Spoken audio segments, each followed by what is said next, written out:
To see you. We'll go around and do introductions in a moment. And we are going to record this meeting so we can post it for folks to watch later if they miss it. So awesome. Thank you everybody for hopping on today. I know I've been sending a ton of emails. I promise those will quiet down. Hopefully I'm not scaring everybody with all the emails. So yeah, we'll go ahead maybe and do some introductions, and then I have a PowerPoint I'm going to stick to keep me on track so we can be done for sure by 4 o'clock. So I'm Sarah Holger. I've met all of you here and there. And I'll talk a little bit more about my background as we kind of jump into the PowerPoint presentation. But I think what I was going to have us do for introductions today, let's see, I'll pull this slide up, I think, so everybody can see it. Share the screen. Bear with me here. I'm not a techie person.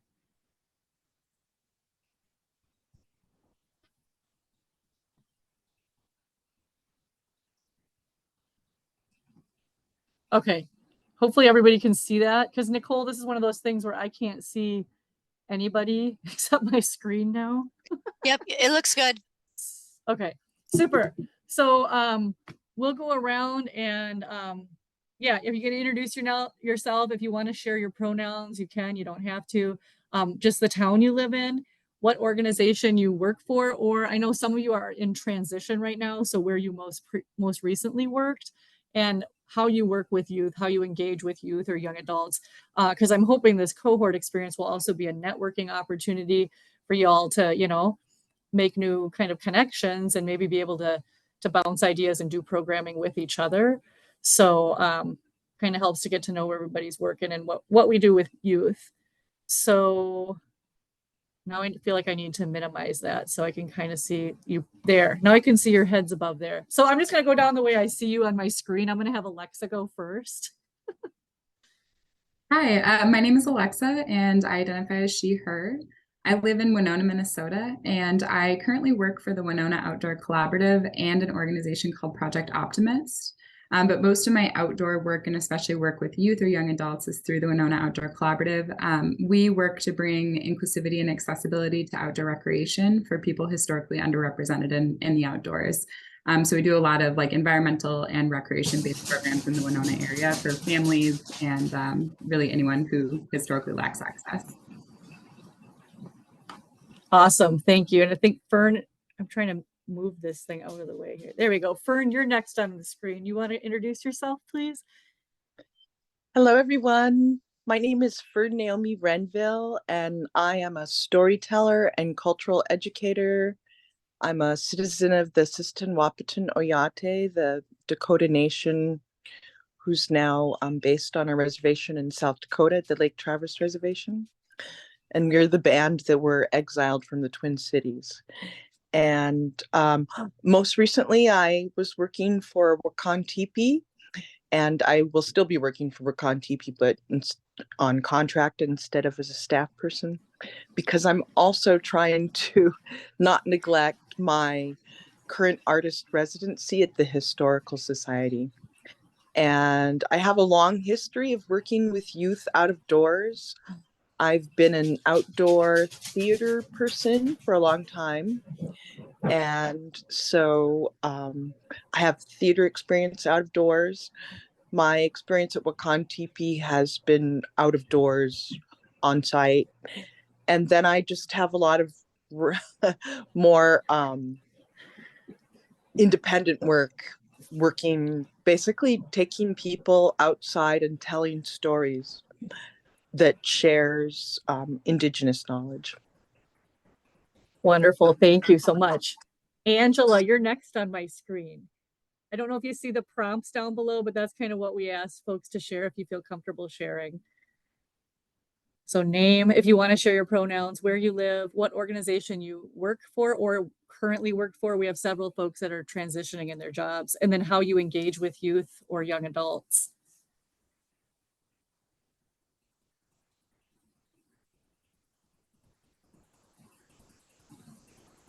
And I think you're muted. Are you trying to figure out how to unmute? It's okay. We can come back to you too if you want. Oh, No, there you go. it's my thing. It goes down on my screen and then I can't get it to come back up. And it's like a reoccurring issue. So Oh, interesting. it's because it's my iPhone. Okay. Well, this is the only Oh. time I'm going to have y'all talk. And then after that, you don't have to be stressed about it. So if you just want to introduce yourself and then you can sit back and just relax. Okay. I'm Angela Boujou. I'm from Winona, like Alexa is. Actually, this is my hometown. Winona is. Here I was employed as a learning leader assistant and had to take a leave due to my neck surgery that I had. So I'm kind of in transition and I've been working with Engage Winona as a consultant. But I've worked with youth my whole life. I did restorative practices with youth who were in the Minnesota Department of Corrections system. And just I'm super excited about this. Did I miss something?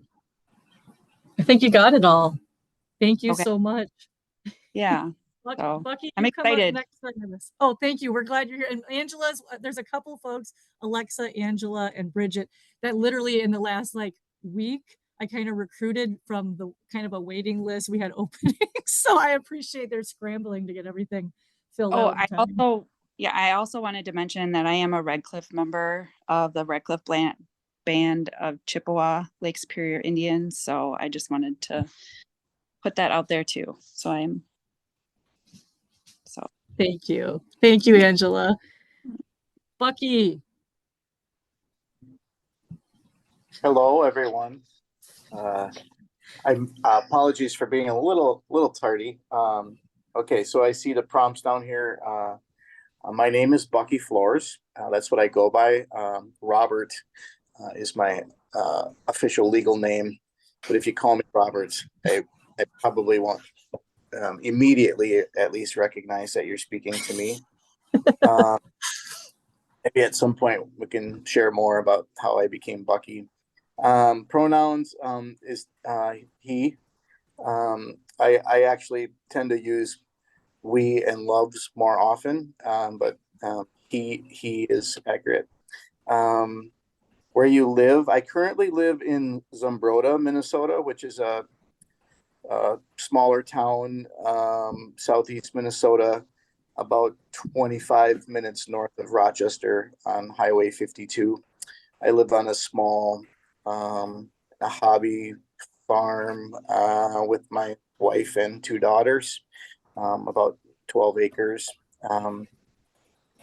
What organization I've worked for? Well, I currently work for Rochester Public Schools as a program coordinator and an alternative pathway to graduation for 16 to 21-year-olds. Some people call it an alternative. We call it an innovative educational route. The population of students that we work with have historically had troubles or challenges finding success in the traditional classroom. There's multiple reasons, but a commonality is often related to trauma experiences. We use a ACE-score evaluation, and typically our participants score in the 7 to 8 adverse childhood experience range. And so we just try to create a community of belonging and safety, and build healthy relationships. And if we can do that, then we can focus on some other transition areas. I've worked for other organizations in the past on my pathway here. I've worked in adolescent behavioral health and behavioral health for different stretches of my life for probably the last 15 to 20 years. I worked in outdoor education through the National Eagle Center for about 11 years. And I worked in wilderness therapy programming for 400 and some field days. Sarah and I have a long history. Sarah and I was an undergraduate student at Winona State and have maintained connection and relationship through Project Get Outdoors, as well as some other personal interests that we both share. So those are some organizations I guess I've been a part of. How you engage with youth and young adults. So primarily through work is my primarily engagement. Of course, engaging with my daughters as well. As part of the program design here, we offer time called Time in Nature, TIN is what we call it, where we use outdoor engagement and activities to support healthy human growth and development. It's somewhat undirected. It's really just to encourage them to be outside and to take part in the healthy benefit without a lot of jibber jabber. I do like to talk a lot, so it's just to try to give them a break from me sometimes too. But yeah, that's the primary way, is through work, with the exception of my daughters. Sarah actually helped me deliver a Nature Played program a few summers ago. It was outdoor immersion in the summertime. So from 8 to 5 in the morning, Monday through Friday, we had 4 to 7-year-olds, age 4 to 7-year-olds in outdoor programming, which was really probably one of the best summers of my life. I still have very fond memories of that summer. Yeah, a little bit. Awesome. Thank you, Bucky. We're going to keep moving down the list. Just the way you appear on my screen, I see Ayita is next. Hi, my name is Ayita Gaga. I can't get the camera to turn on, so there's my picture. That picture is pretty old, but I still look about the same, except I don't have a bald head anymore. So what am I supposed? I'm late to this It's meeting because okay. Can you see on I'm the screen? There's a yes, now I list of see it. Yep, yep, yep. Great. And I might be needing to leave early because No I'm problem. working in clinic today. Okay. So I have patients to see. My pronouns are she, them. Where I live in Rochester, Minnesota. And I work for Olmsted Medical Center. I'm a certified nurse midwife, so I work mostly with pregnant folks, but I see people outside of pregnancy too, for gynecologic issues or primary care issues. What? Wow, this is small. How you? Okay. Engage with youth or young Yeah. adults. Oh, okay. Okay. Yeah. Getting older, I see, because that does not appear clear anymore. So I engage through my work. Really, this connection to Sarah happened kind of incidentally because I went camping and then I came back from a camping experience and talked to a colleague of mine about how we can potentially offer the experience of nature to our patient population, especially postpartum people, to help kind of ground folks after such a dysregulation of a system through the experience of pregnancy and labor and birth. So I am pretty foreign to the world of working with people and connecting them to nature otherwise. As a midwife, I haven't made this connection, or that it hasn't been part of my education really. But I think it's such a great opportunity to be able to offer this as an option. I see pregnant folks that are youth, that are young people. I also see a lot of young people outside of pregnancy for just checkups and any sort of gynecologic issues. So I think there's an opportunity to offer these types of services or a connection to nature to the patient populations that I serve. So that's kind of why I'm in this. I think that's Thank it. you Yay. so much. No Yes, I'm problem. so glad you could hop on, and we are recording this, so if you need to hop off, you can Yay. hop on Okay. later. Sounds good. Yeah, no problem. Sounds good. And I'm going to follow the screen up here. I think Nishana is next on my list. I believe she put in the chat that she's driving, so it's hard for her. Oh, okay. No Yep. problem. So she's with, she founded the Journey Project out of Rochester, working with Black teens in the Rochester area and really doing a lot of just kind of real world life skills, job skills, courses, programs to help young people on their path forward into life. So I've been connecting with a lot of folks really serendipitously just through community engagement. And so it's been neat to meet different folks with different organizations. Luisana. Hi, I'm here. Oh, there Sorry. she is here. No problem. Hi, If you you have a minute guys. yeah, introduce yourself. Hello, I am so sorry. I am in transition. We're starting workshop tomorrow. So it's been a Ooh. busy day, but my name is Nishana Johnson Lenore, and I founded the Journey program in 2012 here in Rochester. The Journey program is a life skills program for teenage youth who suffer trauma. And the goal of our organization is to help prepare youth for life and leadership. And we do this by teaching our 8 Steps to Promotion workshop, which is a life skills workshop, where, to sum it up, I teach youth everything we wish we would have known when we were kids. So things from money management to identifying healthy versus unhealthy relationships, respect and responsibility, love for self, self-knowledge, building foundations for their future, understanding law and legal rights, the importance of education. And then they have a graduation and are paired with a mentor. And a lot of the youth that we serve in our program are ages 13 through 18, and they're referred to our program based off an assessment that I do. I'm also a QI, which is a qualified individual for the state of Minnesota. So I do QRTP assessments for youth who are transitioning into treatment facilities, most of whom are in foster care. So a lot of the youth that we serve come from low-income households, youth who have experienced trauma, like a death, any type of instability. They're having issues academically, and we serve as mentors and activists for their families, and we connect them to community resources based off their individual needs. We do have a criteria in order to be eligible for our program. I use she, her pronouns. I'm originally from Chicago, Illinois. I've been a resident in Rochester for 12 and a half years. Our program has been going for 11 years now.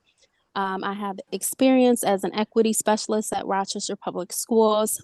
I served as the teen director for the Boys and Girls Club. As far as outdoor activities, we just won the National Jefferson Award with Multiplying Goods in 2022. I'm interested in this program here because I'd love to be able to offer outdoor services, outdoor therapy. So our workshop is an alternative to therapy service. So we'd love to be able to take the 8 Steps to Promotion workshop and include outdoor services and experiences in the outdoors and the environment. And I'm just very curious about it, coming from the inner city, being a city girl, and being here in Rochester. A lot of youth transition here from their hometowns that are like city bound, and they don't experience much of the outdoors. And we served with the Conservation Corps Act, where we did some tree planting here in Rochester in partnership with Parks and Recreation. And the kids loved it, tree planting. So we wanted to do more of that and have some skill sets behind us to do that. So that's why we're here. Thank you. Awesome. Thank you so much. Luisana. Hi, everybody. My name is Luisana. I live in St. Paul. I represent the organization called Huellas Latinas or Latina Footprints. I lead outdoor activities for Latino community. So more of the activities are focused on families. Adults and youth people are welcome. We spend a lot of time around the cities. We don't have a specific park or a specific place we just go around and try to get new experience and different kind of activities in the past. Did you complete your hike already? No, I injured my ankle, so I have to stop and go back home. Oh no, you were doing the hike all the way around the Great Lakes. Like, what is it, the Superior Hiking Trail? Your hiking trail. I just be able to hike 70 miles. Okay, wow. So you'll have to start where you left off. Yeah, but well, I just will keep training and try again. Yeah, that was great that you were gonna give it a try. That's too bad you got hurt. Yeah. Okay, Megan, you're next on my list here. Hi. My camera's off because I am horizontal and I look like death, but I'm here. My name is Megan Pereira and my pronouns are they, them. I, like Lusana, I'm in St. Paul and I work for Wakantipi Hawaiian Copy. I was coworkers with Fern. Fern's lovely. So I'm the admin person, but I do some programming with youth too. Like I ran like the pollinator festival, so there's like I got my toes in a couple projects, in addition to admin stuff. So I do a bit of like youth and young adult work there. And then I also outside of work I do a lot of stuff with like UBC in terms of like participating, but like I feel like with stuff like UBC and like BIPOC Outdoors with Asha and all that stuff, like there's such a fine line between like participating and then if you've got skills you can offer stuff because it's like we're in community like that where everyone kind of shares expertise. So that's kind of where I'm hoping I can bring this like these learning experiences so I can keep learning from all those folks and I can kind of like bring this knowledge over to those areas too. So yeah, that's me. Super. Thank you so much. Jade, you're next. Hi, everybody. My name's Jade Miles. My pronouns are she, her. I currently reside in Stewartville, but I work in Rochester with Fernbrook Family Center. I also contract with an agency in the city, is Canopy Mental Health and Consulting, to do private practice work as well. I am a mental health therapist, so I work with youth and young adults regularly. A lot of my work is surrounding working on trauma. I'm really a big advocate of like finding yourself and how do you rebuild your sense of identity after trauma. So that's a really big focus in my work. And I typically work with all ages from about that 10, 11 range on up. So. Wonderful. Thank you so much. Laura. Hi everyone, my name is Laura. I live in St. Paul and I work for Hennepin Healthcare. More specifically, I work for a clinic called Aquí Para Ti, which is here for you. It is a youth clinic, more specifically targeted for Latino families. I guess my only really experience with youth is really with this program thus far, but I'm loving it and I see the great impact that everyone can make in youth's lives. Thank you. Wonderful. Did I get everybody? I think I did. If I didn't, speak up, but I think we got everybody that's on the call. Okay, I'm gonna hop into the PowerPoint because I'm probably gonna have to skip a lot of stuff in this PowerPoint because introductions took half the meeting, but that's great because we want to get to know each other. So I'll go over the expectations. Some of this is a little bit of review if you were on the introduction planning meeting we had back in July. And then I'm gonna zip through the intro to Nature RX, looking a little deeper at how nature impacts our well-being. Because I really want to get you all pumped up if you're not already super pumped up about this. And then we'll look a little bit more at the specific logistics of this cohort. And we've got more details now since that last meeting that I can share. And then hopefully we have a little time at the end for questions. So expectations, as we talked about back in July, that we gather each time with open hearts and open minds, that we create a space that is welcoming and supportive of authentic sharing and listening, that we practice respectful communication, remembering that our words have power, and that we recognize we each have something to teach and to learn from one another. In addition, there's a few other expectations. I know I've been a little pain in the butt the last couple of weeks here, and my emails are going to come from that sarah.grover@yahoo.com. So it doesn't look like a real professional email, but that's where I email from. That's what the email address I use for all Project Get Outdoors work. So make sure that it's not going into your spam mailbox. And when I'm emailing you, try to check it as fast as possible because some of these things are time sensitive. And so following up as soon as you can. And I know we're all busy. All of us are, doing this probably outside of work, raising kids, whatever. We got a lot going on. But the quicker I can hear back from folks, the quicker we can kind of move things forward. Also, as we go on, from here on out, talking about this cohort, please make sure to just recognize Project Get Outdoors. You know, we're providing this experience. We've done a lot of behind the scenes work, fundraising, grant writing, and just trying to pull this all together. And so just recognizing that the Healing Forest Project is a project through Project Get Outdoors, and just giving Project Get Outdoors a little recognition there, because we don't really, we're a tiny organization, we don't do any marketing or anything like that, but making sure like we're getting a little recognition for this project. Oop, oop, oop, oop, what did I just do? Also, I think every single one of you checked the box on your application that you wanted scholarship help with the matching, which is great. That's why we put that on there. And so just making sure that at some point you take time to actually maybe write a letter to your sponsoring organization. So if you were out of the metro area, the Minnesota Department of Health, actually, we were able to work with them to find funding to cover the matching costs for everybody up out of the metro area. And then down by us, we're getting some support from Olmsted County Public Health through the statewide health improvement program. And then the two folks out of Winona, it's going to be Winona County Public Health.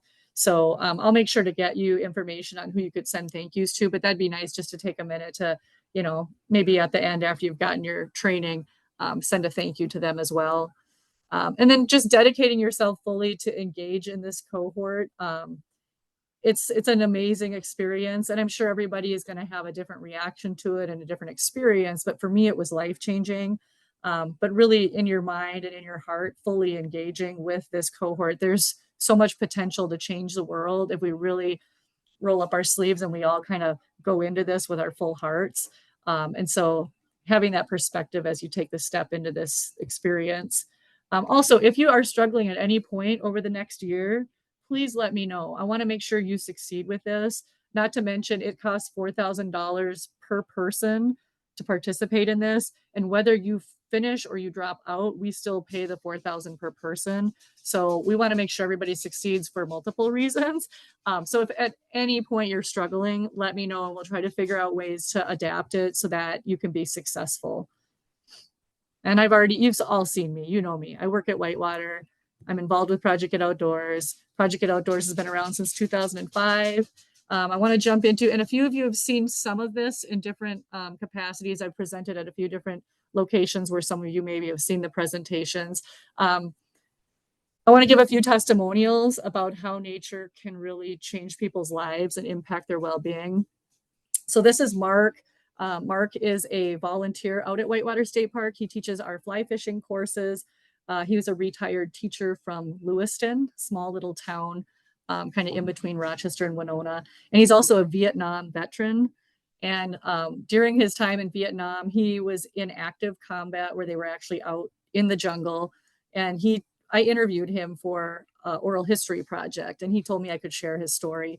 But he was telling me about his time in Vietnam, and he said he was a person that snored at night when he slept. And so being out in the jungle in active combat at nighttime, you can't snore, you can't make a sound, you don't want to give away your location to the enemy. So he said that you learn very quickly how to sleep by pushing your tongue really tight up against the roof of your mouth, and that prohibits you from snoring. But he said that you would wake up and his jaw would be locked shut just from that act of holding his tongue tight all night. And he said it wasn't until just the last few years that he's been able to wake up with a relaxed jaw. So when we talk about PTSD, I mean, this is some serious stuff that lasts throughout life. And for him, trout fishing is what was his form of therapy.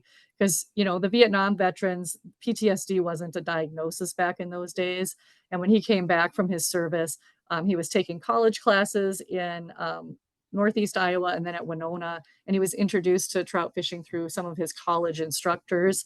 And he said that being out there on the water, trout fishing is two cool things. It takes you to really beautiful locations, because to support the cold water streams that trout need, you have to have some unique geology. And so you're usually in these really beautiful landscapes when you're trout fishing. And then also just the act of fly fishing. It's a meditative act. And actually Harvard University recently came out with some research showing that when people are fly fishing, their brain waves are at the same state as when people meditate. So it truly is a form of meditation. And so for him, that was his therapy to deal with that icky trauma that he experienced during his service. This is Mahmoud. He is the founder of the Youth and Family Circle out of St. Paul. And he's a Somali refugee. And once again, I interviewed him for part of our oral history project as well. And he shared about his experience as a refugee, what it was like to be a youth in a refugee camp, how scary that was, and then coming to America and trying to acclimate with the culture here. And one thing he talked about was the nature, because, you know, he grew up in a very dry desert landscape, and coming here, he had never seen a lake before. And so when he started school here, that first year, they did a overnight retreat. I think it must have been 5th grade. That's part of the environmental education requirements in Minnesota. The 5th graders do a overnight experience, and they went to Sibley State Park. And when he saw the lake there, he said it blew his mind. It was such a spiritual experience to see water like that. And so he started out on this mission to figure out a way to help connect more immigrant and refugee youth to the outdoors so that they could have those same kind of spiritual encounters in nature. And he was sharing with me just the transformation he has witnessed with the youth he works with once they get outdoors, where they don't have to worry about, you know, how they look, what their hair looks like, what name brands they're wearing. They don't have to have those false walls up. They can truly be themselves. Nature doesn't judge, and that there's so much more of an authentic social interaction when the kids are out in nature. Then I want to share, this is Gerardo. When I first started Project Get Outdoors in 2005, kind of the first group of kids I was working with, they were middle school kids, 5th and 6th graders, and Gerardo was one of them. So the picture on the upper left, he's the boy on the far left, and then the bottom right, he's the far right boy. And so he participated in the program for 3 or 4 years. And then kids, you know, they go on into high school and then they kind of move on. And if you hear from again, great. And I did, he reached out to me actually just recently. This was a year ago. He found me on Facebook, and so you can see the messages. He said, you know, I hope you remember me. And I was like, yeah, I remember you. I remember all the kids. I hope you're doing well. And he says, nothing but good memories. Thank you for everything you did for us. And I said, I do it all over again. And he said, I wish I could do it all over again. And so, you know, to me, there's power in that. He tracks me down after all these years to just say thank you. Wow. And I've had other young people who are now parents. They have kids of their own, follow up with me, and even just as a resource, like, how do I make a camping reservation at Whitewater State Park, or where's a good place to go trout fishing, or, you know, how much does a fishing license cost? So it's neat to hear back from these kids. They obviously had positive experiences, and now they want to pass that on to their own children. And then my own story, I grew up in a family of divorce when I was pretty young. I was probably 2 or 3, because I don't remember my parents ever being together. And on the left, that's me. And then my sister is the one holding the fish.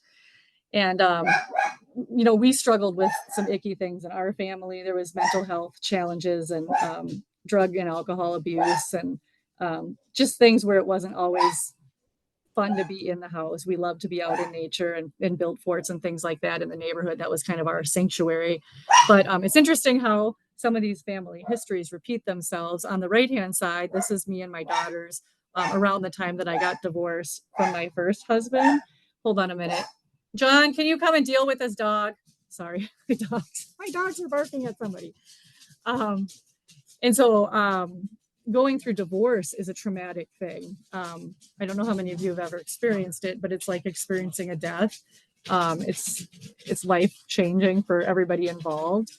And lots of different reasons there, but one of the big ones was we did joint custody, and that was, you know, because we wanted our children to have the least disruption in their lives.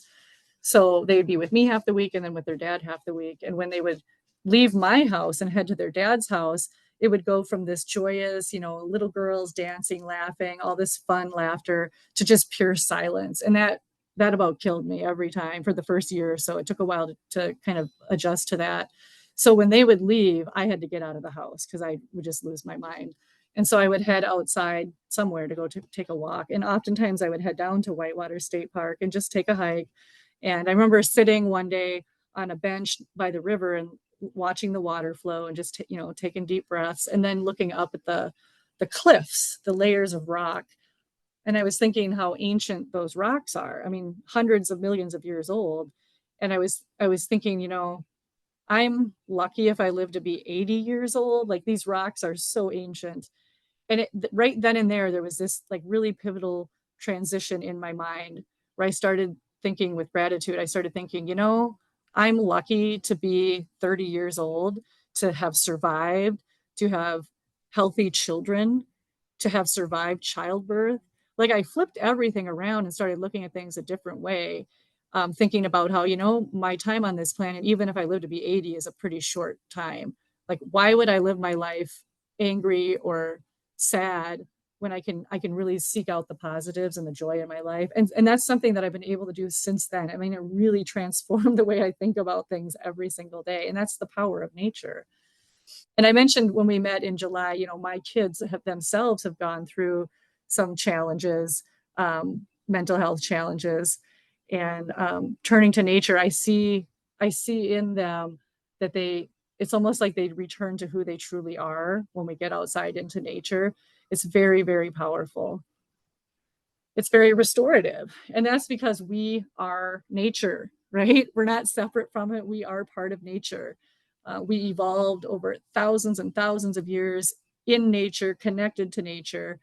And so this picture here is a picture from the African savanna. This is our first home. This is where we evolved. And they've done a lot of research where they show people different landscape settings, and they measure their brain, what's going on in their brain when they're looking at these pictures. And this picture here is the one that most people are drawn to. It makes them feel like happy and safe. And that's because our DNA recognizes this place. This is our first home.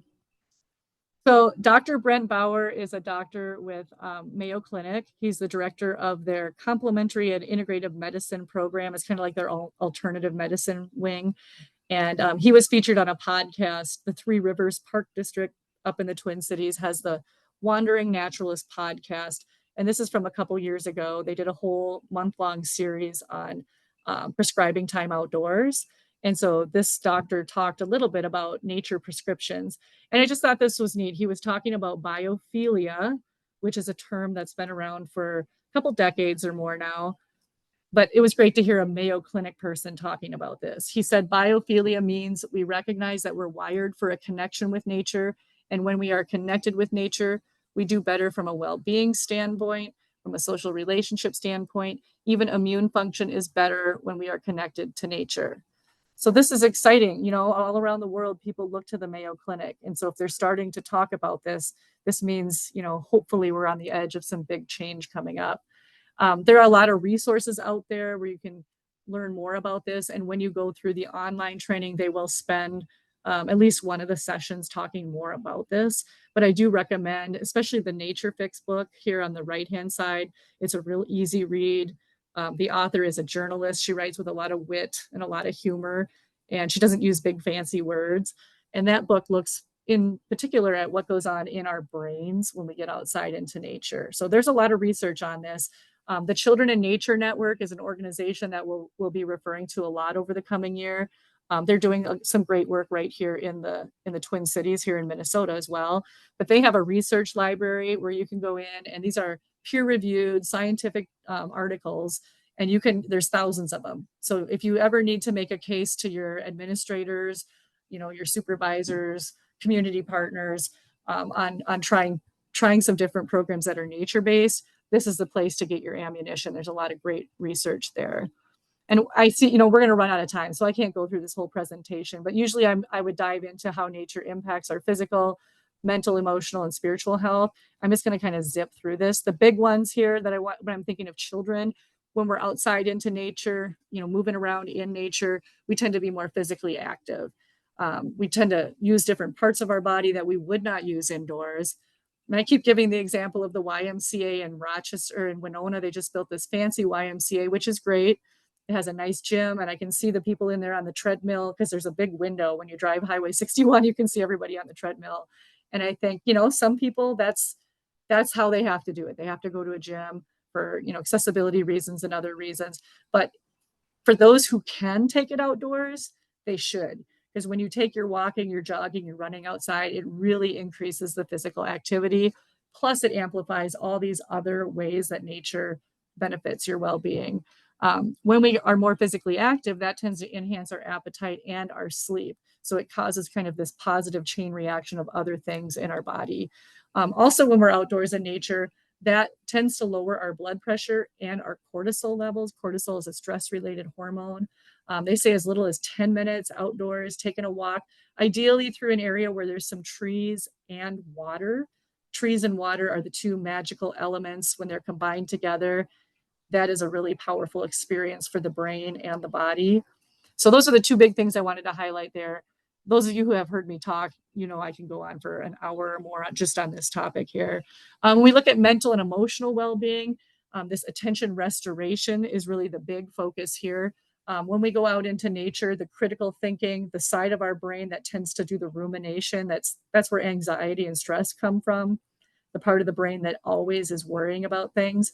When we go out into nature, that side of the brain automatically quiets down because the sensory side of our brain fires up. And so we're out in nature, we're using our senses, scanning. That's an instinct, it's a survival instinct. We're on alert looking for danger, basically, even though we don't realize that that's what our body is doing. And when we get back home and we fire up that critical thinking side of the brain, because it has had time to rest, it is now more patient and gentle and friendly and innovative and creative and empathetic, like all these amazing benefits from just letting that side of the brain take a little break. And once again, as little as 10 minutes outdoors, you will see that, you will feel that in your mind. This goes on, and I don't have time to cover everything here. So some of you have mentioned ACEs, Adverse Childhood Experiences, the Children in Nature Network. They have some just great resources out there. And so you can go on their website. I can email that out to everybody, but you can sign up for their free e-newsletter. And so once a month, they send out a newsletter. This one was from a few months ago. This might have been May when it was like Mental Health Awareness Month. They sent this one out, but it's looking specifically at nature as a pathway for healing from adverse childhood experiences. If you look at the second sheet here, the one on the right, down toward the bottom where it's all in white, I mean, this is powerful stuff. Connection to nature supports mental health, well-being, resilience, restoration, enhanced mood, and can reduce stress, contributing to healing for families and youth coping with adversity and trauma. Experience in nature help children become more mindful, manage behaviors and reactions, cope with new environments, control impulses, and focus attention, contributing to better self-regulation. Nature enhances family connections, communication, and parental mental health, contributing to safety in the home.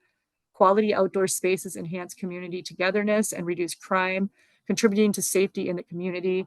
It goes on and on and on. So this is great that they're starting to really build the research up and create some information and awareness. And hopefully this, like I said, is going to spark a greater kind of domino effect across all different, I don't want to say platforms, but I'm thinking mental health, physical health, education, criminal justice, all factors of community, I think, can benefit from nature. And then the spiritual aspect of being in nature.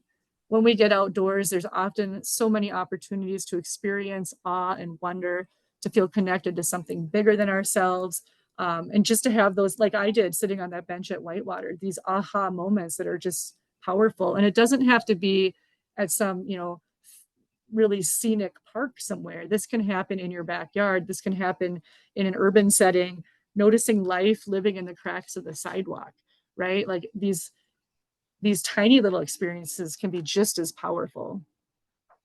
So doctors are starting to prescribe time outdoors. I won't get into this, but the point of this is they have different types of doses depending on what type of nature spaces you're visiting. Ideally, 30 minutes a day outdoors is the minimum. You can't have too much nature, but they say at least 30 minutes a day. And doctors now are hopping on this as far as they themselves are getting trained to lead nature-based excursions outdoors. So this Park RX America is a national movement, started with this Dr. Czar out in Washington, D.C. And they have resources on here to empower healthcare providers to start prescribing time outdoors. They have tutorial videos, all kinds of resources. rack cards, brochures, different graphic handouts you can share. They have their own research library as well. And they inspired, Dr. Czar came to Minnesota. He spoke in Minneapolis in, I think it was 2019. And after he spoke, there was a bunch of us that were already trying to do these kinds of things. We all kind of came together in Southeast Minnesota and started the Southeast Minnesota Park RX initiative.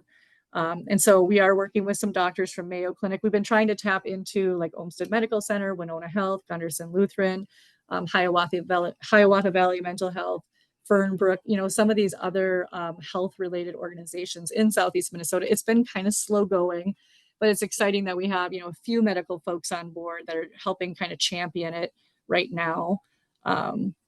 We bring in guest presenters. We have a monthly online meeting. Every other month we bring in a guest presenter and they, share a presentation about what they are doing through their organizations to get people outdoors. And then all those presentations are archived online. And then we're working with Olmsted County Public Health because they have a lot more funding as far as counties in Southeast Minnesota. They're kind of the biggest populated county. And so they've been able to dedicate public health staff to work on this initiative. And we worked with them recently to create a nature prescription booklet that healthcare providers, school nurses, like anybody really could be handing out to families and youth to get kids thinking about outdoor activity and how it's good for you. And we've been piloting some different activities just to introduce doctors to the outdoors, college campuses, mental health service staff on college campuses, working with veterans. So all sorts of different things we've been trying to do. I got my certification that, the same thing you're going to go through here over the coming year. So I've been leading walks through the park, but then also outreach in communities, working with community partners, just to help people understand that there's different ways to experience nature. And this nature and forest therapy is a very gentle way of getting outdoors where you don't have to have any equipment and you can do it right in your own neighborhood, in your own yard. So the ANFT, the Association of Nature and Forest Therapy Guides, is going to be leading all the online training for our cohort and then also the in-person immersion in April. Really what they focus on, what they're going to be teaching you is how to lead forest bathing walks. And forest bathing originated in Japan in the 1980s. During that time, there was a lot of suicide. Suicide rates were skyrocketing in Japan. People were overworking themselves. It was basically working themselves to death, creating the technology that was really booming at that time in the 1980s. And so the Japanese government intervened and was looking at prevention strategies. And what they discovered was the nature-based strategies had the biggest impact. And so this idea of forest bathing is built on ancient mindfulness practices like meditation, like Tai Chi, taking it outside and weaving in some modern science. So they call it Shinden Yoku in Japan. And we've kind of coined it as forest bathing here in the United States. I think just because it's kind of like, oh, isn't that clever, forest bathing? But really what it means is paying close attention to the details of nature. It's really a slow sensory-based experience. And the research shows there is tremendous benefit from this form of nature interaction. So today over in Japan, they have forest bathing preserves all across the country where you go and you check in, they check your blood pressure, you do your forest bathing walk, they recheck your blood pressure. They have a lot of data showing that this is powerful stuff. And like I said, more doctors now are getting trained in this type of nature immersion. And they're also starting to recommend or prescribe people to go check out these kinds of nature experiences. And so that's where, for me, getting the certification, I can work with the local doctors and say, you can prescribe people to come to my walks because my walks meet this set of standards, this criteria. And in addition, I went through the Arthritis Foundation Walk with Ease training. So all my walks meet those standards so that folks with arthritis can come and know that it's going to be a safe, welcoming environment for them to experience nature as well. So these are a few pictures from the walks. So you will each get one of these certificates at the end of your training. It's a 125-hour course. So, those count as CEUs if you need CEUs for your work. And like I said in July, I've had other naturalists say, even some therapists I led walks for say, I don't think I would need this training because I'm already doing this kind of stuff. But through the training, I learned things that I had never been taught before as a naturalist. I think everybody can learn something from this. So I'm not going to dive into this, right now, but there's a lot of interesting things you're going to be learning that will help you create safe, welcoming spaces and provide these immersive experiences in nature that are really adapted to every single person that shows up for your programs. I'm going to kind of skip through this stuff. Other organizations are offering more of these kinds of things now. So it is starting to show up a little bit more in Minnesota. The University of Minnesota, they have the Bakken Center for Spirituality and Healing, and they are offering more of these kinds of courses. They're not certifying people to be able to lead these things, but they're just introducing them to what these types of therapies are. So that's promising. And then we talked about Mayo Clinic. They have that whole integrative medicine wing that is doing this kind of stuff. And so Parks Prescriptions is one of the things that they are starting to offer. The extension service through the Master Naturalist program, they got funding to create this program called Nature for New Minnesotans. And so what it will do is introduce English language learners to nature using kind of the Minnesota Master Naturalist course kind of template. And partnering with English learning programs that serve immigrants across Minnesota. So I'm really excited about this program. In particular, my daughter just wrapped up her master's degree at the University of Minnesota, and it's ELL. So she's teaching children who are English language learners. And so I'm hoping that she might be interested in this curriculum that she could actually use in her classrooms.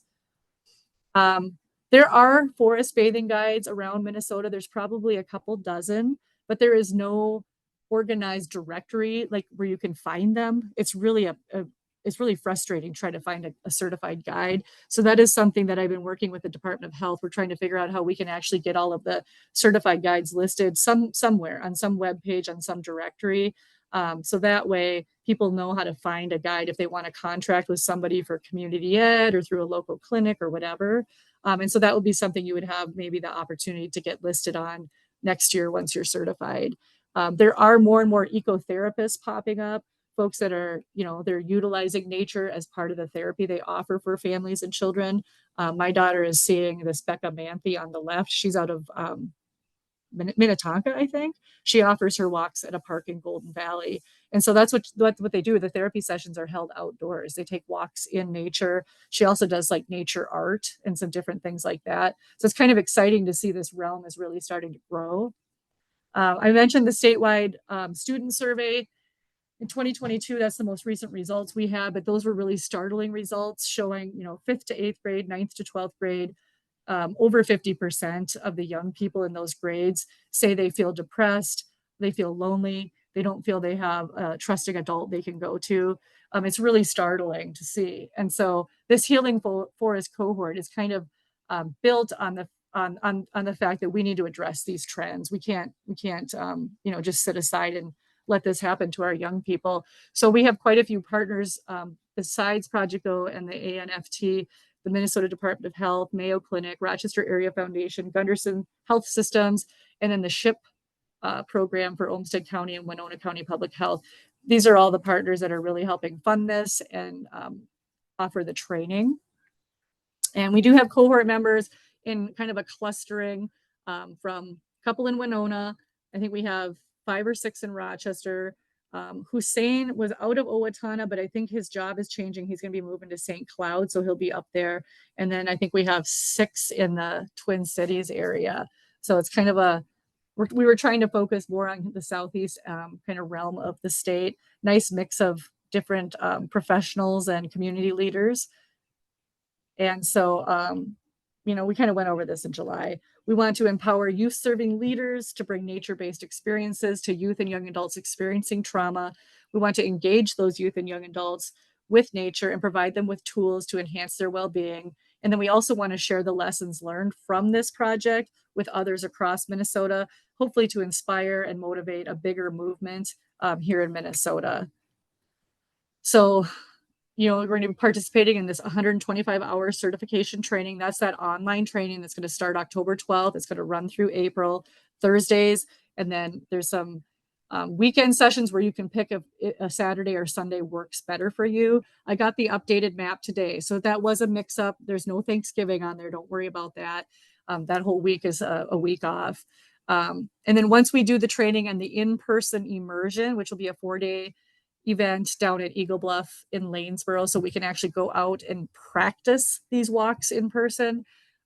Then you will be required to lead 6 walks over the course of that next like 6 months. So from April to November, wrapping up your 6 walks before the end of November 2024. So altogether, that would be 90 walks if everybody does 6.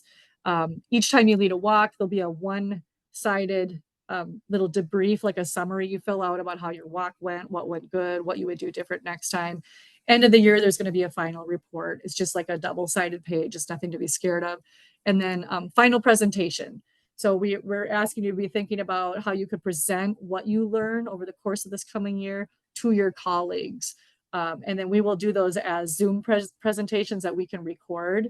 And we're going to put them on YouTube as videos then. That way other organizations can watch them and kind of learn from what we learned.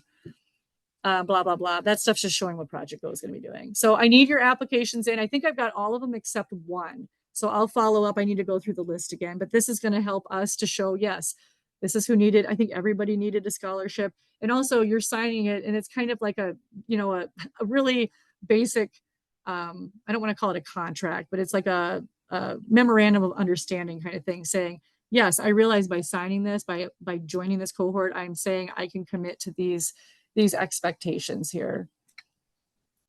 So like we said, the training is going to kick off in a few weeks here. Thursday evenings from 6 to 8 p.m. We did get that pushed back by a half hour because I realize you guys are going to be like scrambling to get home from work and then try to log on Thursday nights. And then we'll be at Eagle Bluff from April 10th to April 14th for that in-person immersion. And that's located about a half hour southeast of Rochester. They do require you all to take a wilderness first aid course by the end of April. I was able to do that online when I did this, and they provided us, they had a partnership with some group out of Utah, and we were able to log on through there, and it was like $300, but they had like a discount we got. So I'm checking with them to see if we can do something similar, but that's something that's going to be on you guys. I'm not coordinating that. I can check around. I know Winona State, they do offer these kinds of courses, so I can see what, if there's any kind of discount we could get through them. So more to come on that. If you already have wilderness first aid, let me know. I should have put that on the application, but I'm going to guess that most of you probably don't. That was something I was like, what? Wilderness first aid? I've never heard of that.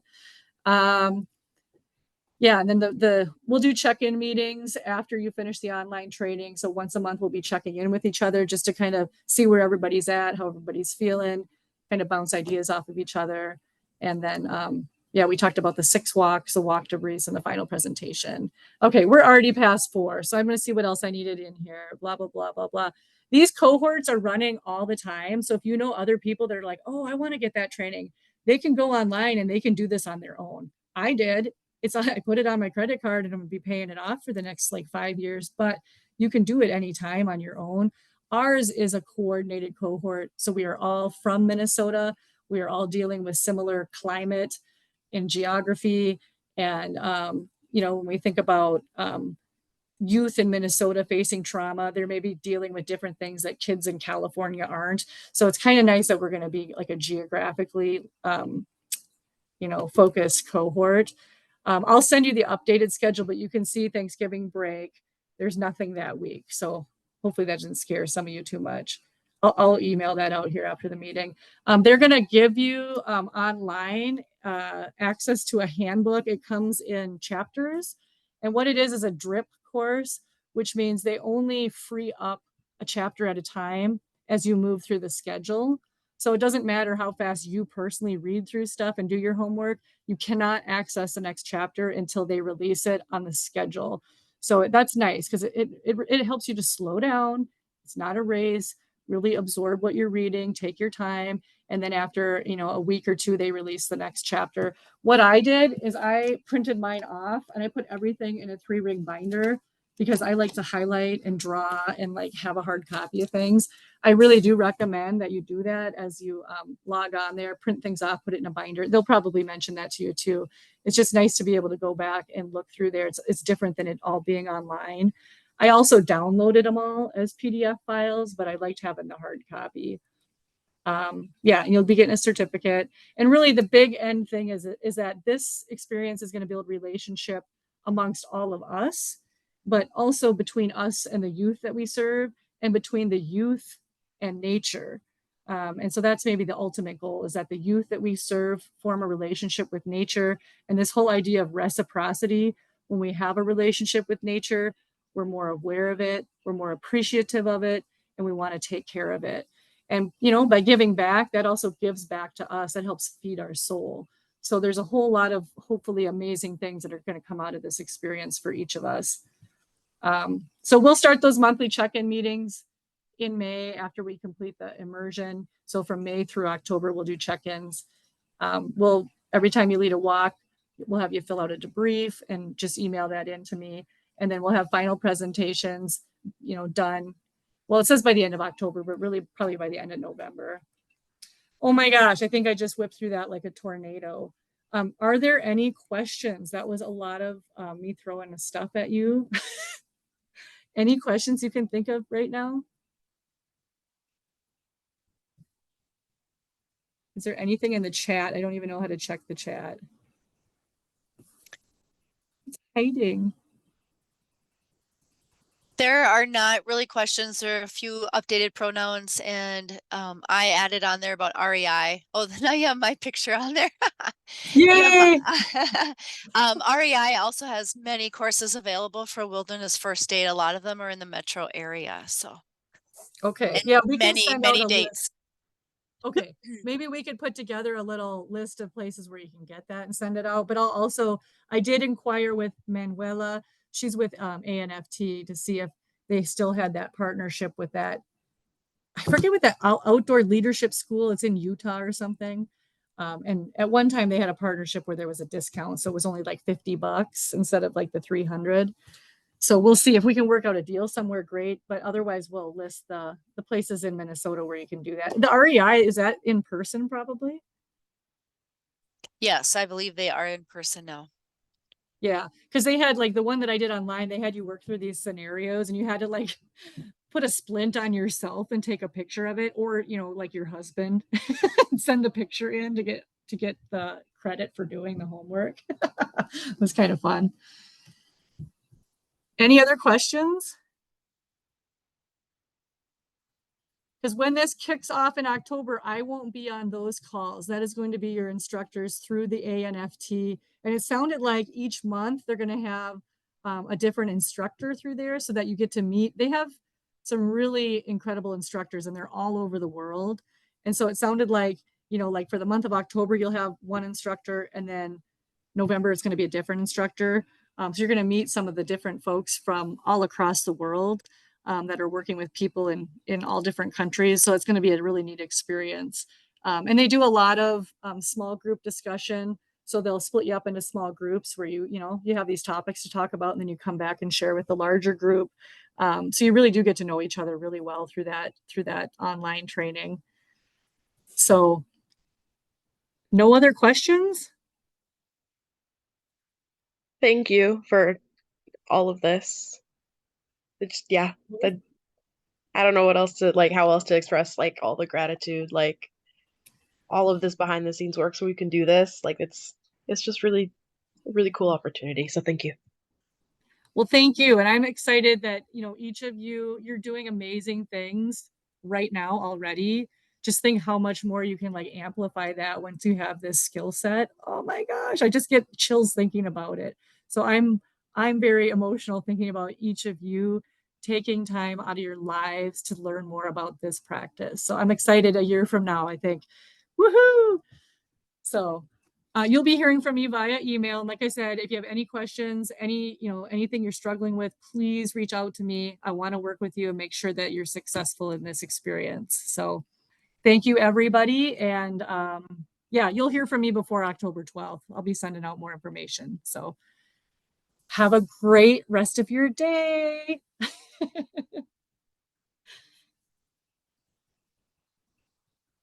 Oh, Bridget.